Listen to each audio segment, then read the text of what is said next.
حضرت عائشہ صدیقہ رضی اللہ تعالیٰ عنہ فرماتی ہیں میرے پاس ایک عورت آئی تو میں نے اس کے ساتھ 2 بیٹیاں تھی اس کی، میرے پاس 3 کھجوریں تھی، میں نے اس بی بی کو دے دی، 2 بیٹیاں تھی۔ اس عورت نے کیا کیا، میں دیکھ رہی تھی، ماں تھی نا اور بیٹیوں کی ماں تھی، اس نے پہلے ایک ایک کھجور دونوں بیٹیوں کے منہ میں ڈالی اور پھر جو کھجور اس کے پاس بچ گئی میرا خیال تھا یہ کھائے گی، لیکن اس ماں نے اس کھجور کے 2 ٹکڑے کیے اور وہ بھی اپنی بیٹیوں کے منہ میں ڈالے۔ حضرت عائشہ صدیقہ فرماتی ہیں اس کا عمل اتنا حسین تھا، اس بی بی کے اس عمل کے اندر اتنا حسن تھا کہ میری آنکھوں میں بھی وہ بات رہ گئی، دل میں بھی رہ گئی، روح میں بھی سما گئی، اس کے حسن اور تاثیر کو میں بھلا نہ سکی۔ شام تک وہ کیفیات، وہ انداز، وہ اس عورت کا طرز، اس کا وہ انداز میری طبیعت کے اندر بار بار مجھے اس کی طرف متوجہ کرتا رہا۔ شام کو محبوب تشریف لائے، نبی کریم صلی اللہ علیہ وسلم شام کو جب تشریف لائے تو حبیب پاک علیہ السلام کو میں نے بتلایا، میں نے کہا حضور بی بی آئی تھی،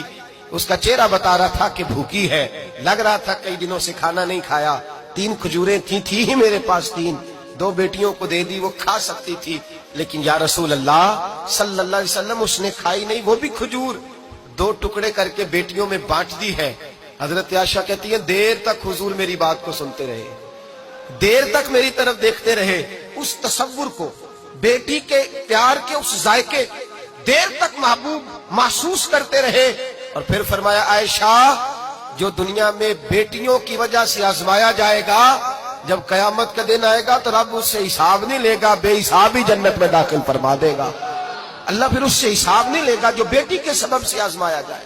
یعنی حضور نے باپ کو کہا کہ بیٹی کو مصیبت نہ سمجھنا، اگر کبھی اس کے میکے سے جھگڑے کا پیغام بھی آ جائے،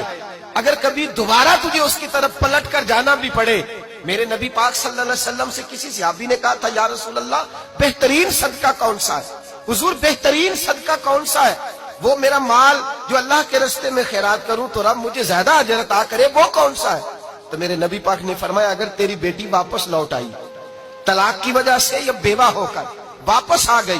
اور تجھے اس لوٹنے والی بیٹی پر کچھ خرچ کرنا پڑا تو تیرے رسول کا وعدہ یہ ہے کہ اللہ تجھے اس روپے پر سب سے زیادہ اجر عطا فرمائے گا، اس پیسے پر اللہ تجھے سب سے زیادہ۔ انہیں بوجھ نہ جاننا، ان کی آزمائشوں پہ پریشان نہ ہونا۔ اگر کبھی بیٹی کا پیغام آ جائے